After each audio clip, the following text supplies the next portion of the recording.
Morning to all of you. Hello sir, कुछ सुनाई नहीं दे रहा। अब देखो सुनाई दे रहा है क्या? मैं बोल ही नहीं रहा था, इसकी वजह से सुनाई नहीं दे रहा था। चलो ठीक है, सो सॉरी फॉर लेट। थोड़ा लेट हो गया, अब सब आ रहा है। चलिए बढ़िया। तो देखिए लास्ट लेक्चर के अंदर अपन ने क्या डिस्कस किया था? I think apostrophe S. Noun में अपन केस डिस्कस कर रहे थे और केस में आपके पास एपोस्ट्रोफी एस था। ठीक है, आज अपन डिस्कस करेंगे एक नया कॉन्सेप्ट। उससे पहले एक टॉपिक मैंने आपको दिया होगा। क्या आप में से कोई ऐसे स्टूडेंट है जो लास्ट लेक्चर में नहीं थे? चलिए ठीक है, ट्राई कीजिएगा अब्सेंट ना रहो, है ना। और अगर अब्सेंट रह भी लेते हो तो आपका जो वीडियो है वो देख लीजिएगा। इसका रीज़न है कि इंग्लिश का लेक्चर और हॉलीवुड की मूवी एक जैसी होती है ना। आपको पता है हॉलीवुड की जो मूवी है ना, फुल ऑफ थ्रिलर या सस्पेंस से भरी हुई होती है ना। मेरा ये मानना है कि मूवी देखते ही देखते खाली अपने को छींक आ गई, ऐसे किया वहाँ चला गया, है ना। क्लाइमैक्स आप मिस कर सकते हो। तो ये बात ध्यान रखना कि ट्राई करना कि आप अब्सेंट ना रहो। और कुछ लेक्चर्स तो ऐसे रहेंगे जिसमें कंपोजिशन पार्ट जो होगा उसमें आपको ट्राई करना कि आप अब्सेंट ना ही रहो। इसका रीज़न है, मैं आपको एक हल्का सा आइडिया दे देता हूँ क्यों कंपोजिशन पार्ट में आपको अच्छे से करना है। ठीक है ना। देखिए एक चीज़ तो मैं आपको बता देता हूँ कि मैक्सिमम जो लोग हैं ना वो एफर्ट लगाते हैं खाली ग्रामर पे, है ना। ये उनकी सबसे बड़ी भूल होती है। हाँ ग्रामर करना चाहिए, ऐसा नहीं ग्रामर नहीं करना चाहिए, yes it should be done, ठीक है ना। बट उसकी वैल्यू मैं आपको हल्का सा बता देता हूँ क्योंकि बेसिक कॉन्सेप्ट जो है ना वो आपकी ग्रामर क्लियर करती है। बट आपका मेन पोर्शन जो लेके आता है वो ये है, ये आपका ग्रामर है और ये आपका कंपोजिशन है।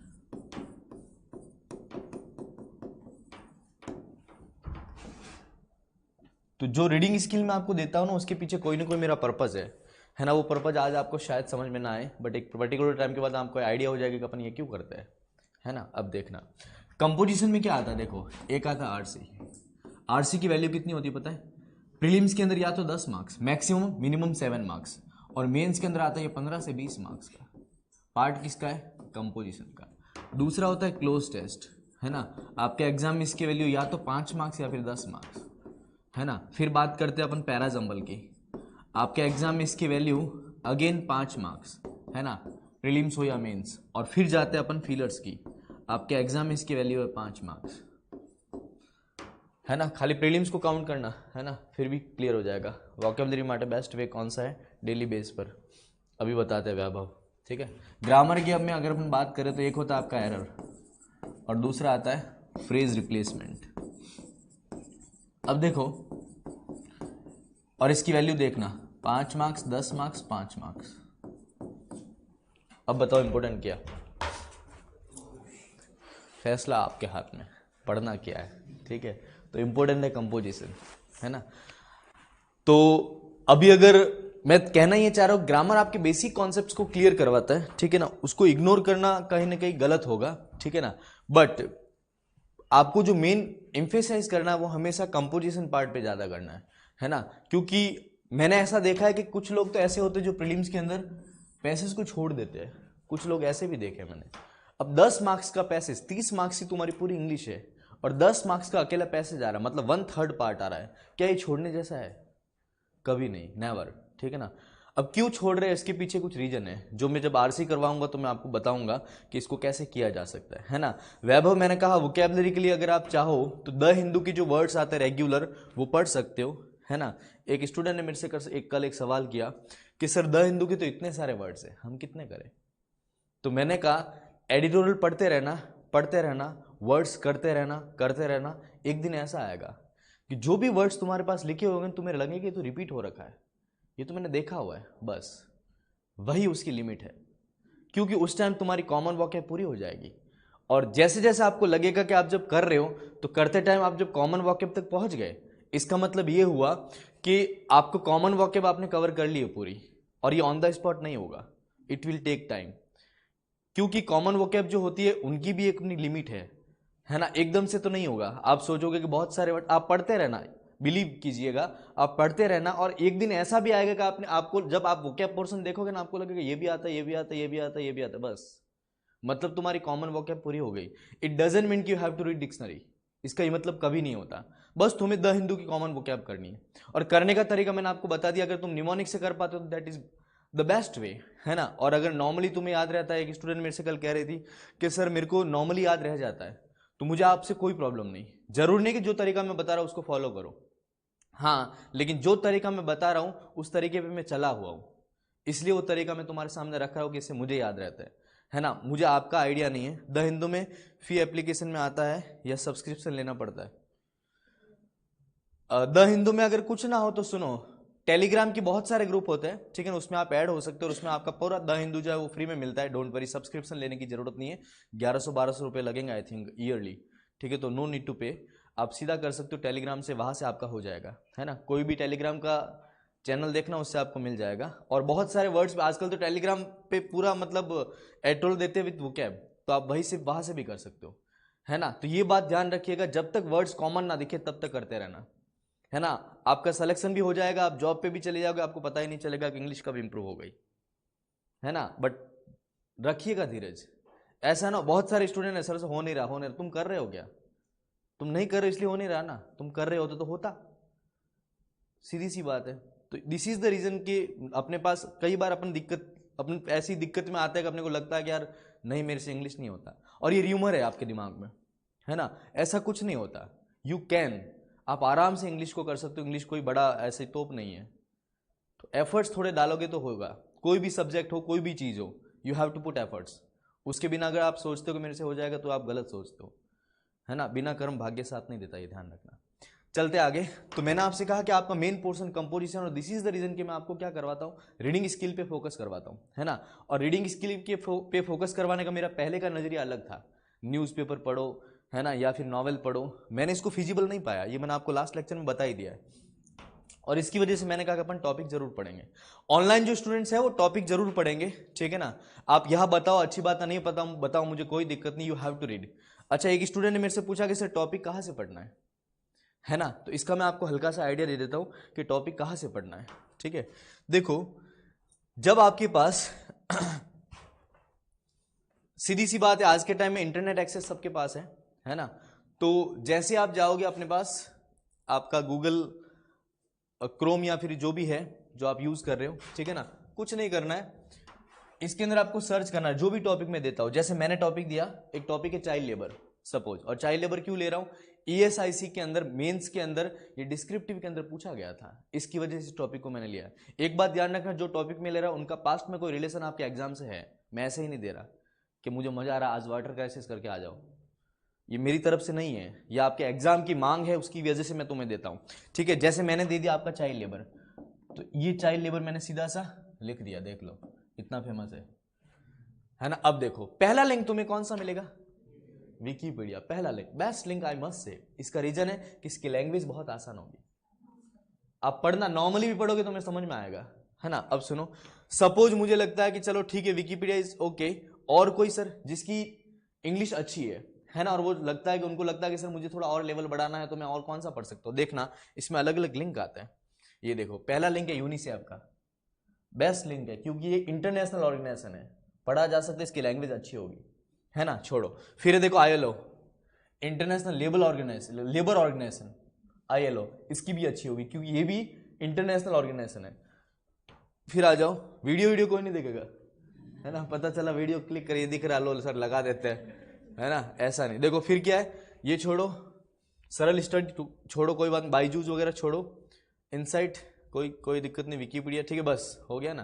3-4 अगर मेरे को मिल जाते दैट इज कंप्लीटली फाइन, है ना। और ये तुम्हें देखो, जैसे अब मैं सीधा खोलता हूं विकीपीडिया, अब इसकी लैंग्वेज देखना, और मैं जो आपको कह रहा हूं रीडिंग स्किल कैसे इंप्रूव होता है देखना।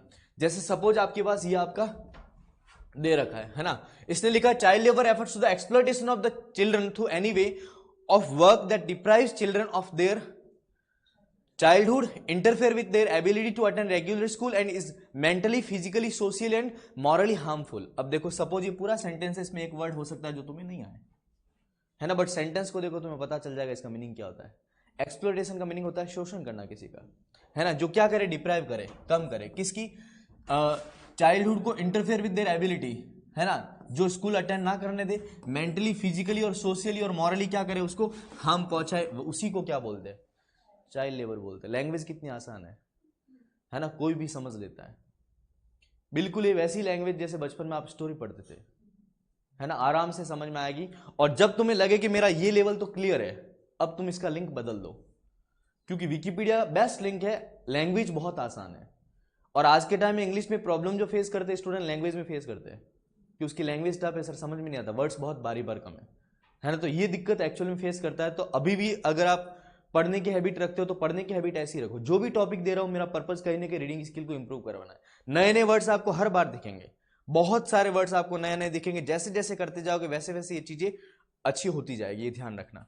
इज इट ओके, है ना। तो this can be the best way for vocabulary, है ना। आप अगर चाहो तो ऐसे कर सकते हो। चलिए अब अगर अपन बात करें लास्ट लेक्चर के टॉपिक की, हालांकि मैं आज थोड़ा सा लेट हूं, बट कोई ना, मैं आपका 10-15-20 मिनट थोड़ा ज़्यादा ले लूँगा, है ना। एक बार मैं ऐसे ही लेट पहुंचा अपनी क्लास के अंदर, तो मैंने बोला कि मैं अहमदाबाद से आता हूँ तो लेट हो जाता हूँ। एक स्टूडेंट ने हाथ खड़ा किया और मेरे को बोला कि सर मैं कड़ी से आता हूँ, और सर 15-20 मिनट से मैं यहाँ वेट कर रहा हूँ आपका। तो मुझे उस दिन फील हुआ कि लोग भी बहुत दूर से आते हैं, तो ये कोई एक्सक्यूज़ नहीं हो सकता कि मैं अहमदाबाद से आता हूँ, है ना। चलिए बात करते हैं आगे। टॉपिक मैंने आपको दिया था, क्या था? नेशनल, बढ़िया टॉपिक है, फटाफट बात करते हैं, ज़्यादा टाइम नहीं लेंगे, 10 से 15 मिनट में अपन इसको क्लियर कर देंगे। नेशनल एजुकेशन पॉलिसी, ठीक है ना। और नेशनल एजुकेशन पॉलिसी की बात करेंगे हम आपसे। यस, फटाफट बताइएगा।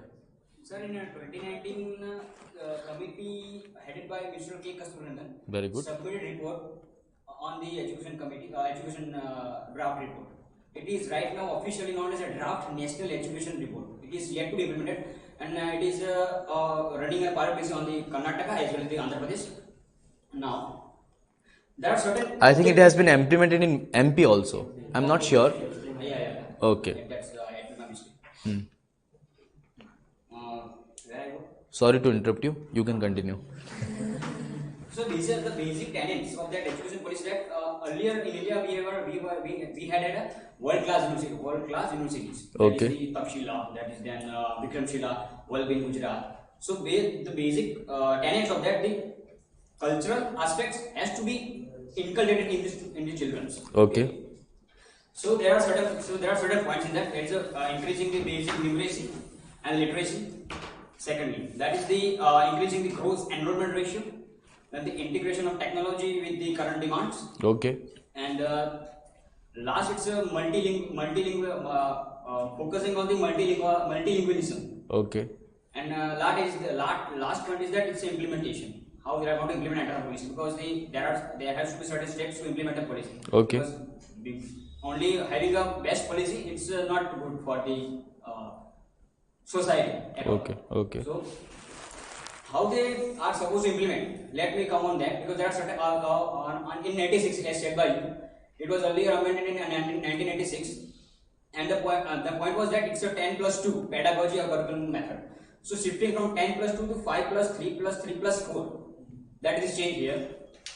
And last, it's how they are going to implement, because education being a state subject, it's not state subject, but state as well as the center. So comes under the concurrent list of the 7th schedule of the Constitution of India. Okay.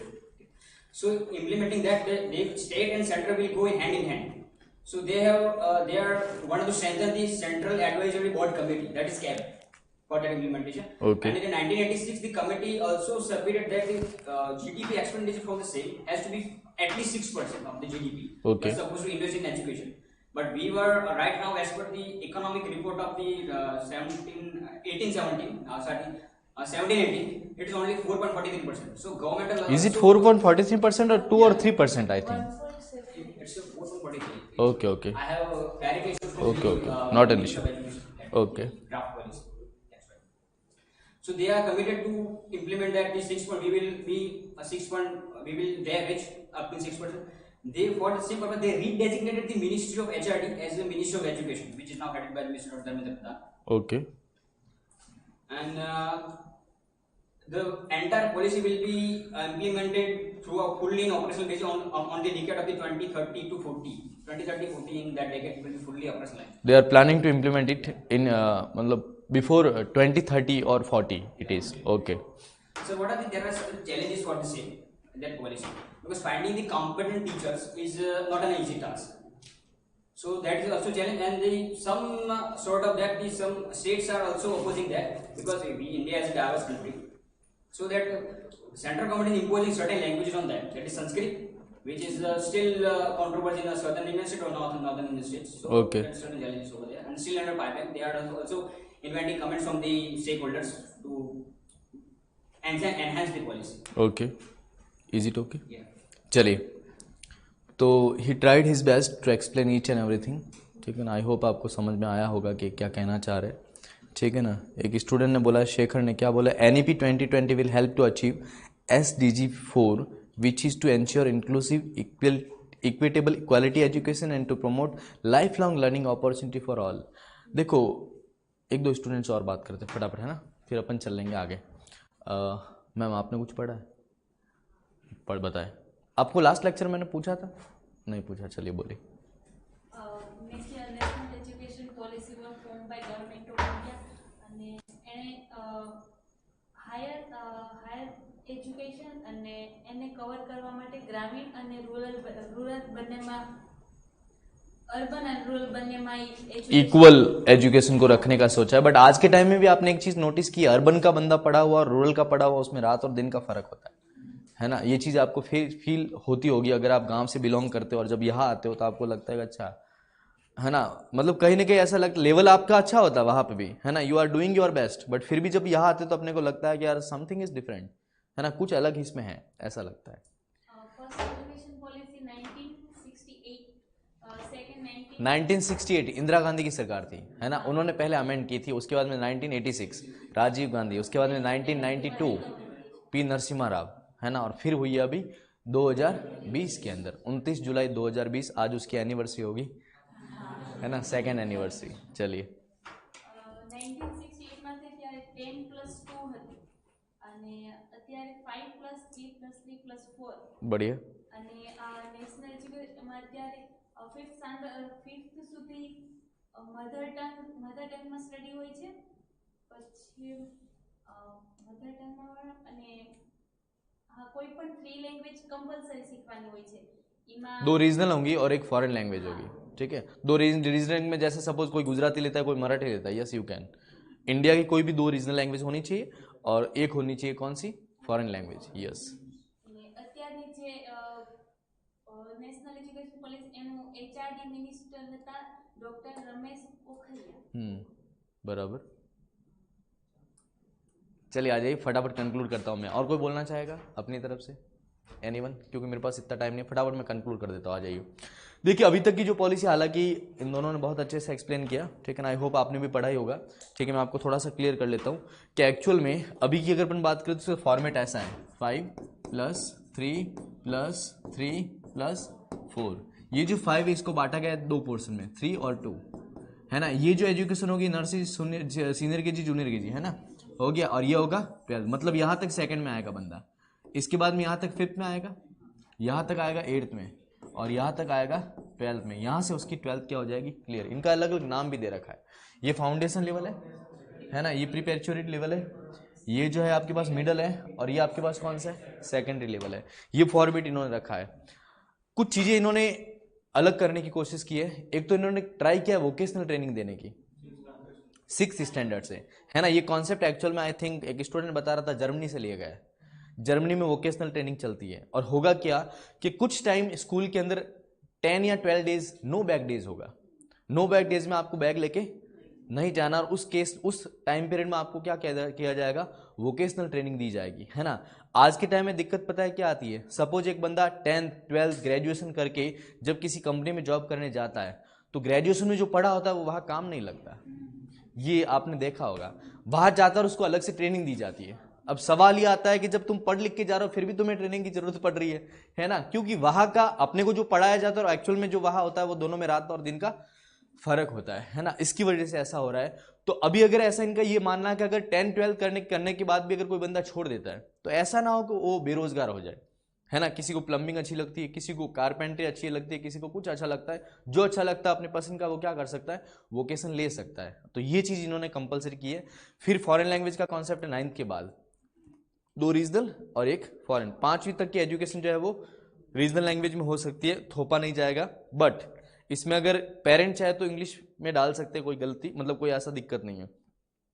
इसके अलावा आपने देखा होगा कि university में जाने के लिए आपको एंट्रेंस देना होगा, CUET, है ना। और जहां तक मेरा मानना है जो आपकी डिग्री होगी वो 4 साल की हो जाएगी, है ना। अभी 3 साल है जनरली। और फॉरेन पॉलिसी को अगर आप देखो तो आपकी डिग्री कितने साल की होती है, 4 साल की। पहले साल अगर कोई बंदा छोड़ देता है तो उसमें एक बैंक क्रेडिट पॉलिसी होगी। बैंक क्रेडिट पॉलिसी में कुछ नहीं होगा, आप अगर पहले साल छोड़ देते तो आपकी वो क्रेडिट पॉलिसी बैंक में, बैंक अकाउंट जो होगा, मतलब जब जो बैंक क्रेडिट एजुकेशन पॉलिसी होगी उसके अंदर क्या होगा, वो ऐड हो जाएगा। और अगर आप किसी कारणवश उसको डिसकंटिन्यू कर रहे हो और वापस आके पढ़ते हो तो आप पढ़ सकते हो, वो सीधा वही से ऐड होगा, है ना।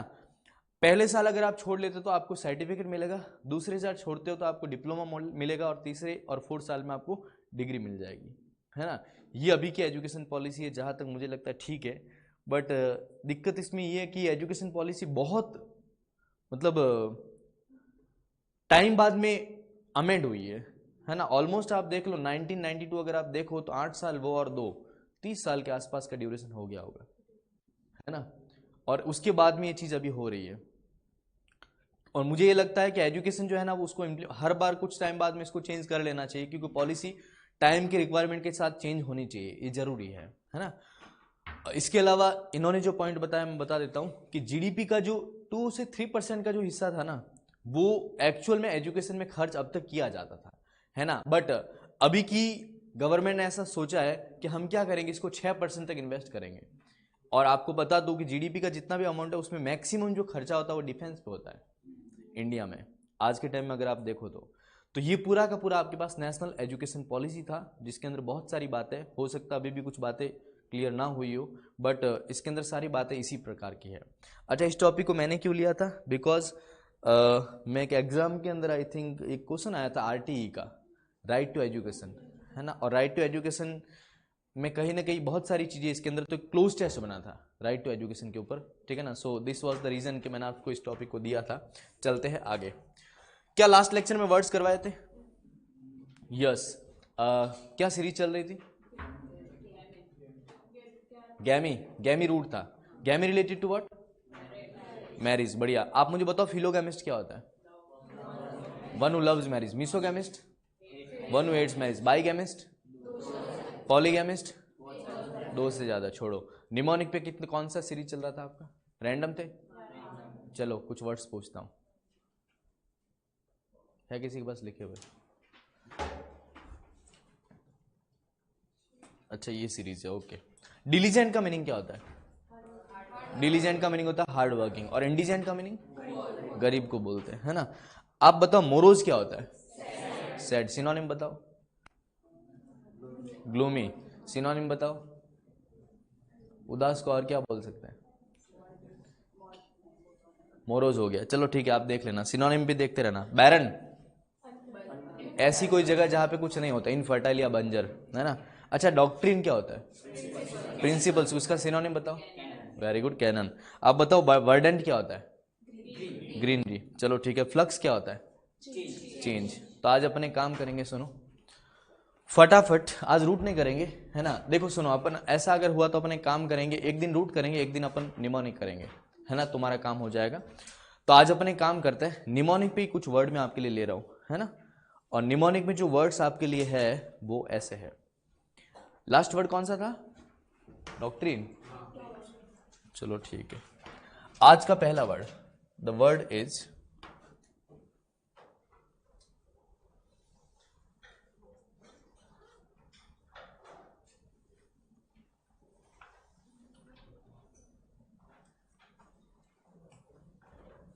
चलिए, the word is fortitude. Next word आपके लिए रहेगा बैकेनिलियन।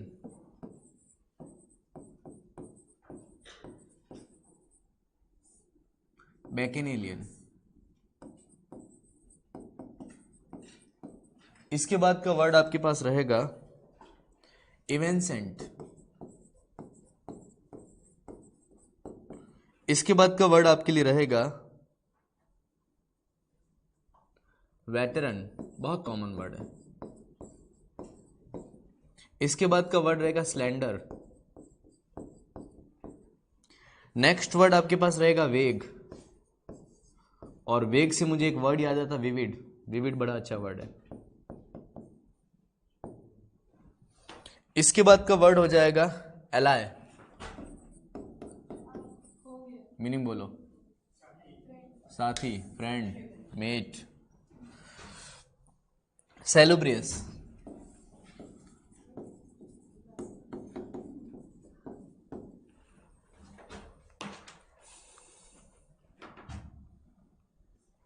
Nomadic, nomadic. इसके बाद का वर्ड रहेगा आपके पास याहू। इसके बाद का वर्ड रहेगा डेफर, बहुत कॉमन वर्ड है डेफर। ठीक बाद का वर्ड तुम्हारे लिए रहेगा सेन, SANE। इसके बाद का वर्ड रह जाएगा असुंडर, और आज का लास्ट वर्ड रहेगा एक्मे। चलिए पहले तुम्हारी बारी। आप में से कोई भी इनमें से किसी भी वर्ड का मीनिंग बताना चाहेगा? Yes, you are most welcome, you can. Nomadic, very good. One who moves from place to place, है ना, उसको बोलते हैं नॉमेडिक। तो इसका मीनिंग पता है क्या होता है? वॉन्डरिंग, घुमक्कड़। नॉमेडिक ट्राइब होती है, पता है?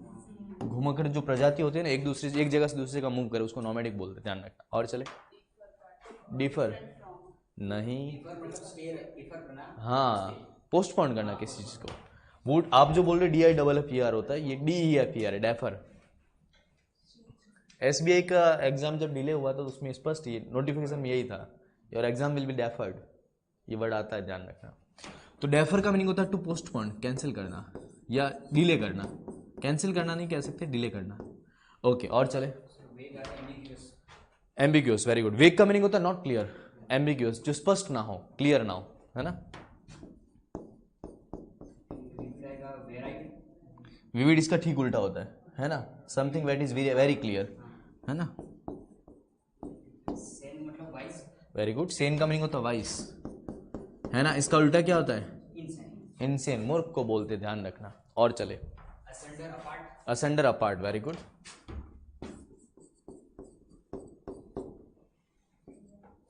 और विजडम वाला जो सीखा हुआ होता है, बहुत ज्यादा एक्सपीरियंस जो हो उसको बोलते हैं वेटरन। पुराना जो सीखा हुआ किसी चीज को, उसको बोलते हैं वेटरन। आपने कई बार सुना होगा वेटरन एक्टर पास्ट अवे, है ना, ये वही वर्ड है। मीनिंग हो जाएगा एक्सपीरियंस्ड, वी कैन से, है ना। और चले, बैकेनियन क्या होता है पता है? Drunkard, one who drinks a lot, जो बहुत ज्यादा पियक्कड़ प्रवृत्ति का हो, उसको बोलते, ध्यान रखना, ड्रंकर्ड। ओके, और चले,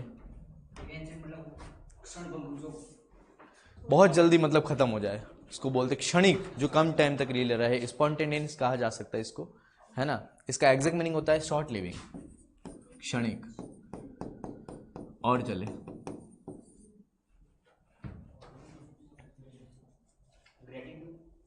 किसका? फॉर्टिट्यूड। फॉर्टिट्यूड का मीनिंग क्या होता है पता है? Courageous, boldness to face difficulties, जो किसी भी प्रकार की प्रॉब्लम को फेस करने के लिए हमेशा रेडी हो, उसको बोलते हैं फॉर्टिट्यूड। और ये वर्ड बनता है फोर्ट से। फोर्ट का मीनिंग पता है? किला, है ना। और फोर्ट रूट है। फोर्ट का मीनिंग मजबूत होता है, हमेशा ध्यान रखना। आंख बंद करके आंसर लगा देना, कभी गलत नहीं होगा। फोर्टिफाई इसका एक वर्ड है, जिसका मीनिंग होता है स्ट्रेंथन समथिंग, किसी भी चीज को मजबूत करना, है ना। और फॉर्टिट्यूड का मीनिंग होता है करेजियस, जो हर प्रॉब्लम को फेस करने के लिए हमेशा क्या हो? रेडी हो। और चले,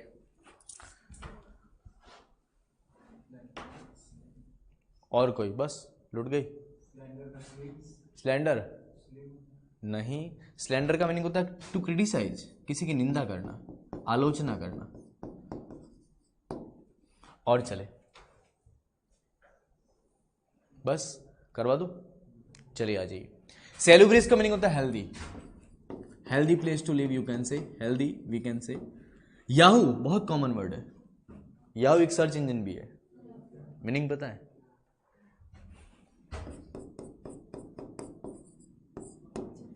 जंगली को बोलते, ध्यान रखना, याहू। हाँ, और एक्मे, एक्मे का मीनिंग होता है पीक, कल्मिनेशन या फिर बेस्ट एग्जांपल ऑफ समथिंग, किसी भी चीज का एक बहुत अच्छा उदाहरण, बेस्ट एग्जांपल ऑफ समथिंग। क्या तुमने कभी पैरागॉन सुना है? पैरागॉन क्या होता है? हाँ, तुमने चप्पल ही सुना होगा, बट पैरागॉन का अपना एक मतलब भी होता है। पैरागॉन का मीनिंग होता है best example of someone.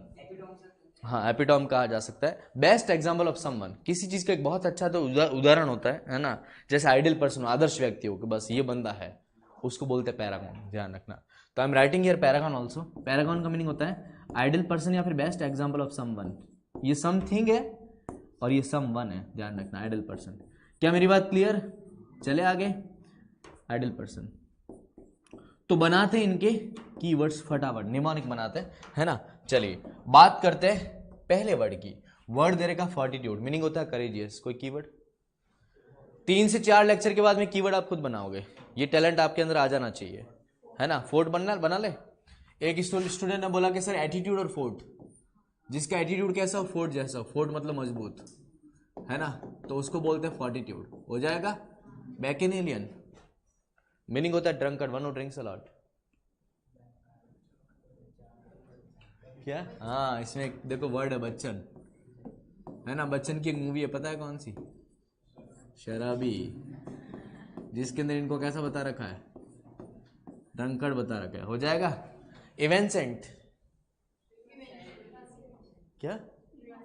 ईवासेंट, girls की तरफ से आंसर आया है ये। ईवा जो है गर्ल्स का परफ्यूम होता है ना। ईवा का जो सेंट है, उसकी जो खुशबू है वो कम टाइम तक रहती है, आई थिंक ऐसे ही लिखते हैं उसको, है ना। चलिए वेटरन कॉमन वर्ड है, कोई कीवर्ड बनता है तो बोले। वेटर कर ले क्या? ये एक्सपीरियंस वेटर है, या और कुछ देख लो तुम, मैं तो ऐसे ही बोल रहा हूँ, वेटरन। ये हो जाएगा, कॉमन वर्ड है, लेट इट बी, ऐसा ही रख रहा हूं मैं इसको। ना हो तो वेटर और रेन भाग गया।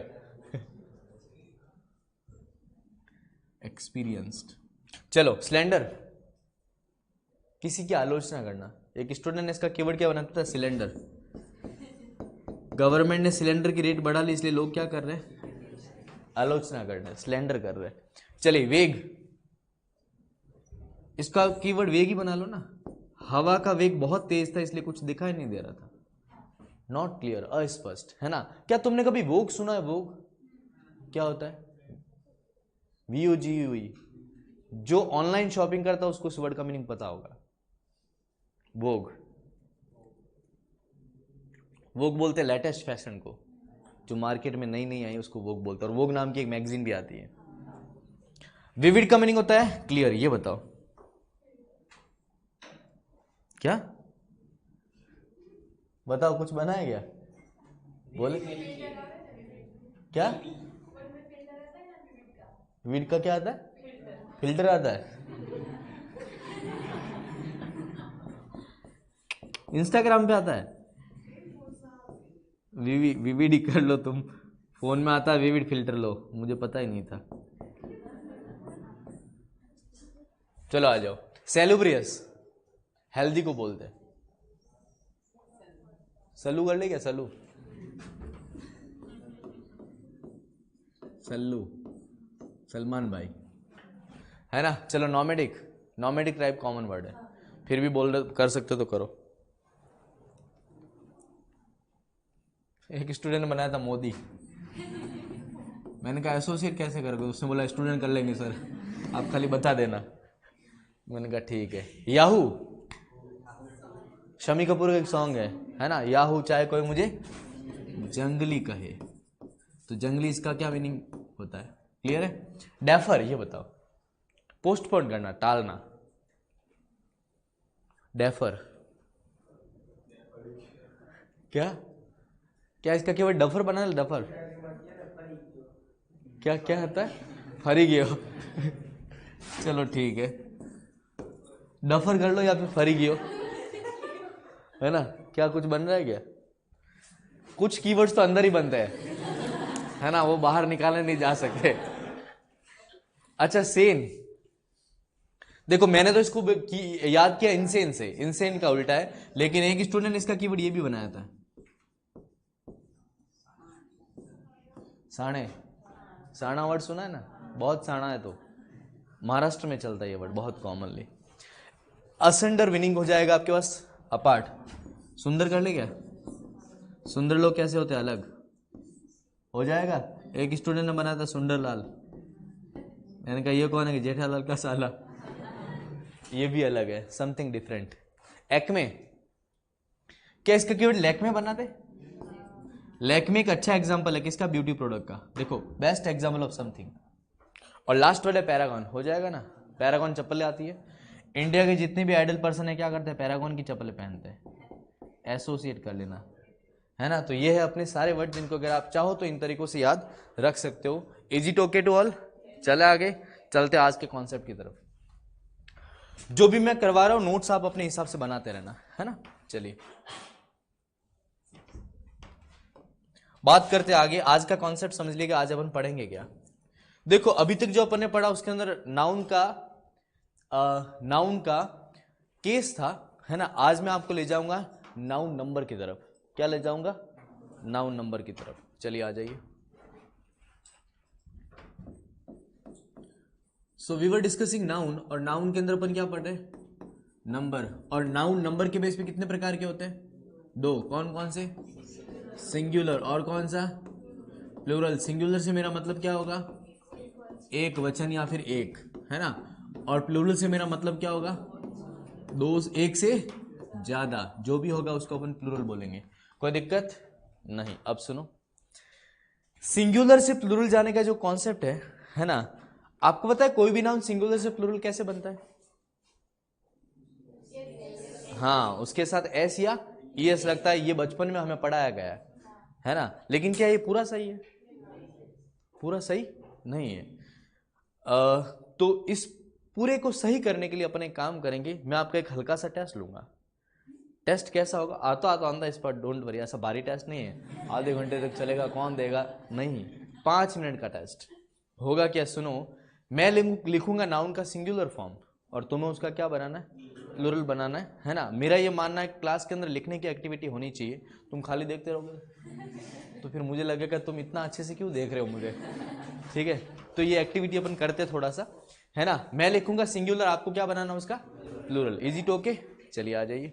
इससे मैं, अच्छा सुनो, इससे मेरा पर्पज क्या है कि मैं तुम्हें बताना चाहता हूं कि नाउन कैसे सिंगुलर से प्लूरल जाता है। खाली ऐसे ही इसका कॉन्सेप्ट नहीं रहता, है ना। चलिए आ जाइए। तो बात करते हैं सिंगुलर की। मैं लिखूंगा इसका singular format, you have to write plural. और ऑनलाइन जो पढ़ रहे हैं वो अपने आंसर दे सकते हैं, मुझे कोई दिक्कत नहीं, ठीक है। चलिए पहला वर्ड, अगर अपन देखें पहले वर्ड को, तो मेरा वर्ड है मैच, आपको इसका प्लूरल बनाना है। दूसरा स्टमक, इसका प्लूरल बनाना है। तीसरा है मैंगो, फिर है फोटो, फिर है टॉय, फिर है बेबी। अब लेवल बढ़ाते हैं। फिर है डेटम, फिर है स्ट्रेटम, फिर है मीडियम, इसके बाद में एक्सिस, इसके बाद में बेसिस, इसके बाद में फंगस, इसके बाद में रेडियस। एक बार आगे चल लो, वापस आएंगे। इसके बाद में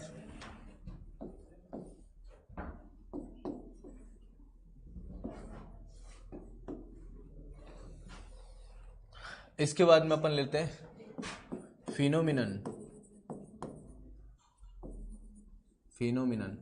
इसके बाद में क्राइटेरियन, इसके बाद में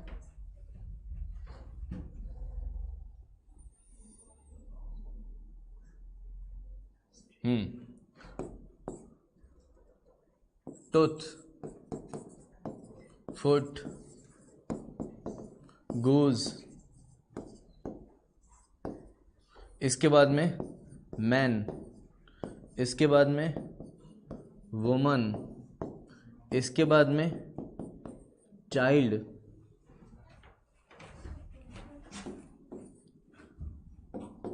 इसके बाद में क्या लास्ट लेक्चर में कंपाउंड नाउन पढ़ाया था? हाँ, कंपाउंड नाउन का मतलब दो नाउन से मिलकर जो नाउन बन उसको क्या बोलते हैं? और मैं कुछ कंपाउंड नाउन दे रहा हूं तो मैं उसका प्लूरल बनाना है ना। जैसे पहला वर्ड है स्टोरी बुक, दूसरा वर्ड है गोस्ट राइटर, तीसरा वर्ड है brother in law, brother in law, तीसरा वर्ड है commander in chief,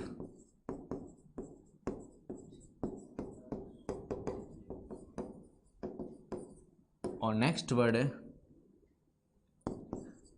man servant, next word है वुमन टीचर। तो ये है आपके पास टोटल नाउन जिनका आपको बनाना है प्लूरल। सुनो, ये सब कॉन्सेप्ट मैं दे इसलिए रहा हूं क्योंकि इनके बेस पे आपके एग्जाम में एरर बनी हुई है। और कैसे बनती है अपन देखेंगे बाद में। क्या आपको यहां से बुक मिल गई? इंग्लिश की बुक मिल गई ना? तो सुनो, जो भी कॉन्सेप्ट मैं करवा रहा हूं वो सारे कॉन्सेप्ट उस बुक के अंदर है, पहली चीज है ना। और वो बुक आई थिंक कंपाइल मैंने ही कर रखी है, आप देखना उसके अंदर सारी चीजें सेम फॉर्मेट में मिलेगी आपको, ठीक है ना। और एरर के क्वेश्चन जो मैं आपको करवा रहा हूं ना वो सारे क्वेश्चन उसके अंदर है। किसी के पास बुक है? दीजिए मेरे को एक बार।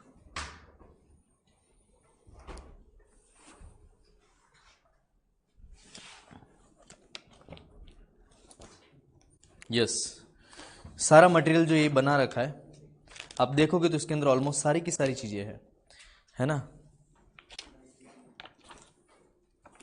तो ये कंपाइलेशन मेरा ही है, ठीक है ना, जो मैंने बनाई थी। आप इसको देख सकते हो, है ना। ऑलमोस्ट जो बातें मैं आपको बता रहा हूं उसके अंदर सारी इंफॉर्मेशन आएगी जिसमें मैं होगा। अभी इसको खोलना मत, नहीं तो इसके आंसर मिल जाएंगे तुम्हें, ठीक है। चलो आ जाओ, बात करते हैं यहाँ पे। पीछे चलना है? अभी यहाँ रहे ना, फिर पीछे चलेंगे।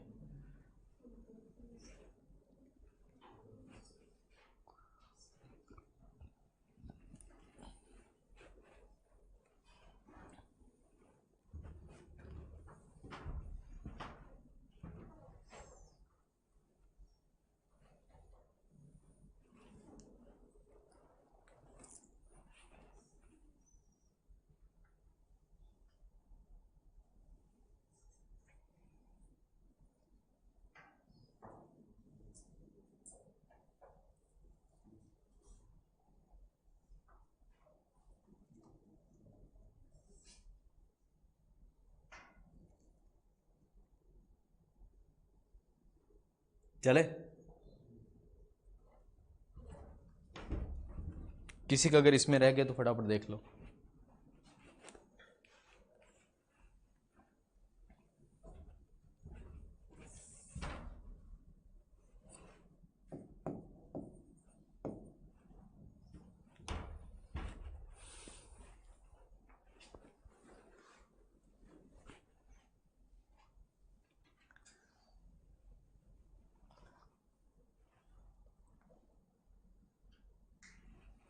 चलिए कर ले डिस्कस।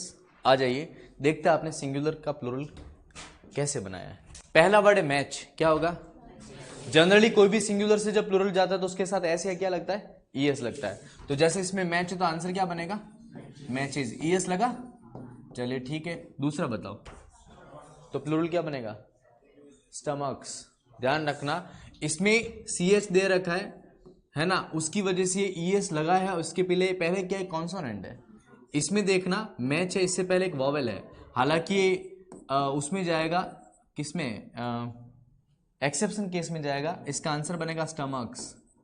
आई बात समझ में? चलो मैंगो, मैंगोज है ना, ईएस लगा। बताओ फोटो, फोटोज खाली एस, ईएस नहीं लगेगा, ये भी एक्सेप्शन केस में जाएगा। बस यहां से अपनी बातें शुरू होती है जो एक्चुअल में कॉन्सेप्ट चलेगा। चलिए टॉय का बोले, एस लगेगा ना, टॉयज। चलिए आ जाइए। बेबी का बोले, बेबीज। अब ध्यान रखना इसमें कि इसके पीछे का लॉजिक क्या है। लॉजिक ये है कि जब पहला पीछे वाला लेटर वाई हो और वाई के ठीक पहले देखना है, अगर तुम्हें क्या दिखे वॉवेल तो तुम्हारा क्या आएगा खाली एस, और अगर कॉन्सोनेंट दिखे तो क्या आएगा आई एस। ये अपन ने पहले भी पढ़ रखा है ना। चलो बात करते हैं डेटम, इसका प्लूरल बताओ, डेटा है ना।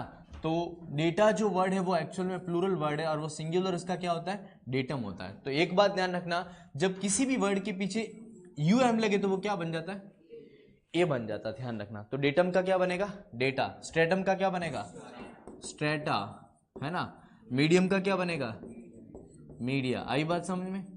चलिए एक्सिस, एक्सेस, जब भी किसी भी वर्ड के पीछे ई एस लगे तो वो हमेशा क्या बन जाता है, सॉरी आई एस जो है वो ई एस बन जाता है। तो आंसर क्या बनेगा एक्सेस। बेसिस क्या बनेगा बेसिस है ना। और फिर बात करते हैं फंगस, यूएस अगर दिखाई दे तो वो हमेशा आई बनता है, क्या बनता है आई बनता है। जैसे अगर मैं कहूँ फंगस का क्या बनेगा fungi, F U N G I. अच्छा, और रेडियस का क्या बनेगा radii, R A D I और एक दूसरा आई है ना, ये तो है ही। और आई एस किस में बन गया यूएस आई बन गया। क्लियर है। तो ये सारे कॉन्सेप्ट दिमाग में रखना, जो एस और ई एस के अलावा, मैक्सिमम एस और ई एस ही होता है, लेकिन इनके अलावा ये चीजें पता होनी चाहिए। अब आपको मैं बता दूं कि एस या ई एस का कॉन्सेप्ट हर तीसरा बंदा जानता है, लेकिन ये बातें जो है वो हर तीसरे बंदे को पता नहीं। और तुम्हारे एग्जाम में क्या आता है जो तीसरे बंदे को नहीं पता, ये बात ध्यान रखना। चलिए आगे चलते।